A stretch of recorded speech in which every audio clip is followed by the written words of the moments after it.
علی بن سفیان نے وہی مشورہ دیا جو وہ پہلے بھی دے چکا تھا۔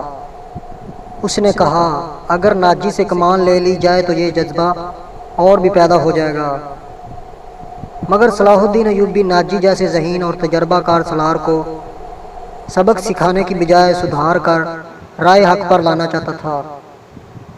وہ اس جشن میں اپنی آنکھوں سے یہی دیکھنے آیا تھا کہ یہ فوج کردار کے لحاظ سے کیسی ہے۔ اسے ناجی کی اس درخواست سے ہی مایوسی ہو گئی تھی کہ اس کے سپاہی اور کماندار شراب پینا چاہتے تھے۔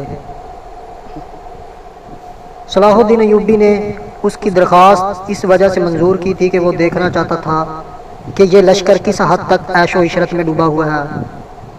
بہادری، شاہ سواری اور تیغ زنی وغیرہ کے مظاہروں اور مقابلوں میں تو یہ فوج عسکری اور جنگی معیار پر پوری اترتی تھی، مگر کھانے کا وقت آیا تو یہ فوج بدتمیزیوں، بلا نوشوں اور ہنگامہ پرور لوگوں کا بے قابو ہجوم بن گئی۔ کھانے کا انتظام وسیع و عریض میدان میں کیا گیا تھا۔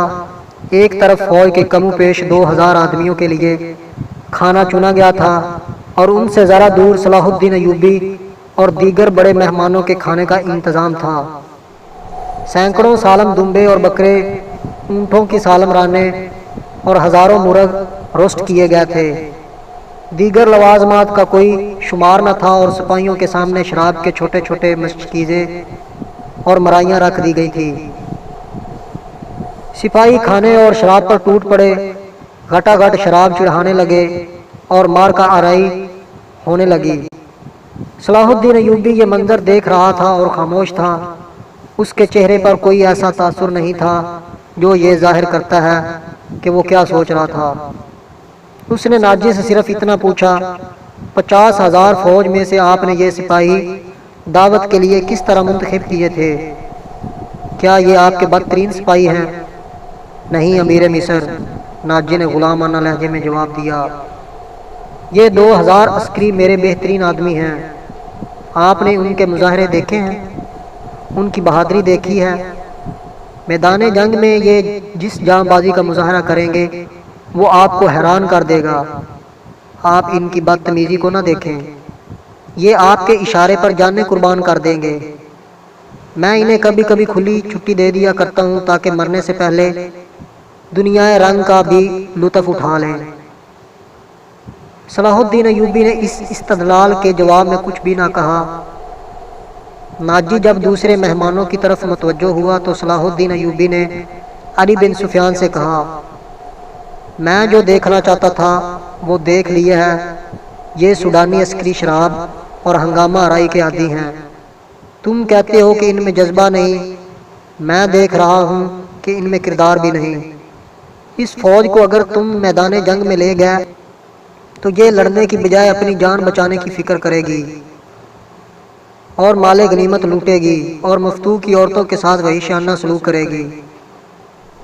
اس کا علاج یہ ہے، علی بن سفیان نے کہا، اگر آپ نے مختلف خطوں سے جو فوج تیار کی ہے انہیں ناجی کے اس 50,000 سوڈانی لشکر میں مدغم کر دیا جائے۔ برے سپاہی اچھے سپاہیوں کے ساتھ مل جل کر اپنی عادتیں بدل دیا کرتے ہیں۔ صلاح الدین ایوبی مسکرایا اور علی سے کہا، تم یقیناً میرے دل کا راز جانتے ہو۔ میرا منصوبہ یہی ہے جو میں ابھی تمہیں نہیں بتانا چاہتا تھا، کسی سے اس کا ذکر نہ کرنا۔ علی بن سفیان میں یہی وصف تھا کہ دوسروں کے دلوں کے راز جان لیتا تھا۔ وہ غیر معمولی طور پر ذہین تھا۔ وہ کچھ اور کہنے ہی لگا تھا کہ ان کے سامنے کئی اور مشعلیں روشن ہو گئیں۔ زمین پر بیش قیمت قالین بچھے ہوئے تھے۔ شہنائی اور سا رنگ ایسا میٹھا اور پرسوز نغمہ ابھرا کہ مہمانوں پر سناٹا طاری ہو گیا۔ ایک طرف سے ناچنے والیوں کی قطار نمودار ہوئی۔ 20 لڑکیاں ایسے باریک اور نفیس لباس میں ملبوس چلی آ رہی تھیں جس میں ان کے جسموں کا انگ انگ نظر آ رہا تھا۔ ہر ایک کا لباس نہایت باریک چوگا سا تھا۔ وہ شانوں سے ٹخنوں تک لمبا تھا۔ ان کے بال کھلے ہوئے تھے اور اسی ریشم کا حصہ نظر آ رہے تھے جس کا انہوں نے لباس پہن رکھا تھا۔ صحرا کی ہلکی ہلکی ہوا سے اور لڑکیوں کی چال سے یہ ڈھیلا ڈھیلا لباس ہلتا تھا۔ یوں لگتا تھا جیسے پھولدار پودوں کی ڈالیاں فضا میں تیرتی آ رہی ہوں۔ ہر ایک کے لباس کا رنگ جدا تھا۔ ہر ایک کی شکل و صورت ایک دوسری سے مختلف تھی، لیکن حسن اور جسم کی لچک میں سب ایک جیسی تھیں۔ ان کے مرمرے بعض اریاں تھے، وہ چلتی آ رہی تھی لیکن قدم اٹھتے نظر نہیں آتے تھے، وہ ہوا کی لہروں کی مانند نظر آ رہی تھیں۔ وہ نیم دائرے میں ہو کر رک گئی، صلاح الدین ایوبی کی طرف منہ کر کے تعظیم کے لیے جھکیں، سب کے بال سرک کر شانوں پر آ گئے۔ سازندوں نے ان ریشمی بالوں اور جسموں کے جادو میں تلسم پیدا کر دیا۔ دو سیاہ فام وہیکل حبشی جن کی کمر کے گرد چیتوں کی کھالیں تھیں، ایک بڑا سا ٹوکرا اٹھائے تیز تیز قدم چلتے نظر آئے اور ٹوکرا لڑکیوں کے نیم دائرے کے سامنے رکھ دیا۔ ساز سپیروں کی بین کی دھن کی بجانے لگی، حبشی مست سانڈوں کی طرح پھنکارتے غائب ہو گئے۔ ٹوکرے میں سے ایک بہت بڑی کلی اوپر کو اٹھی اور پھول کی طرح کھل گئی۔ اس پھول میں سے ایک لڑکی کا چہرہ نمودار ہوا اور پھر وہ اوپر کو اٹھنے لگی، یوں لگتا تھا جیسے سرخ بادلوں میں سے چاند نکل آیا ہو۔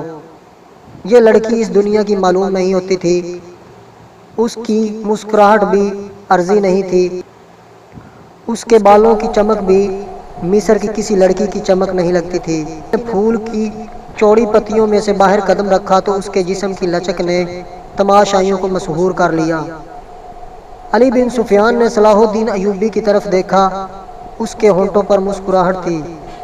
صلاح الدین ایوبی نے مسکرا کر اس کے کان میں کہا، مجھے توقع نہیں تھی کہ یہ اتنی خوبصورت ہوگی۔ ناجی نے صلاح الدین ایوبی کے پاس آ کر کہا، امیر مصر کا اقبال بلند ہو، اس لڑکی کا نام زکوئی ہے، اسے میں نے آپ کی خاطر سکندریہ سے بلایا ہے۔ یہ پیشہ ور رقاصہ نہیں اور یہ عصمت فروش بھی نہیں، رقص سے اسے پیار ہے، شوقیہ ناچتی ہے، کسی محفل میں نہیں جاتی، میں اس کے باپ کو جانتا ہوں، ساحل پر مچھلیوں کا کاروبار کرتا ہے، یہ لڑکی آپ کی عقیدت مند ہے، آپ کو پیغمبر مانتی ہے۔ میں اتفاق سے اس کے گھر اس کے باپ سے ملنے گیا تو اس لڑکی نے التجا کی کہ سنا ہے کہ صلاح الدین ایوبی امیر مصر بن کے آئے ہیں، خدا کے نام پر مجھے ان سے ملوا دو، میرے پاس اپنی جان اور رقص کے سوا کچھ بھی نہیں جو میں اس عظیم ہستی کے قدموں میں پیش کروں۔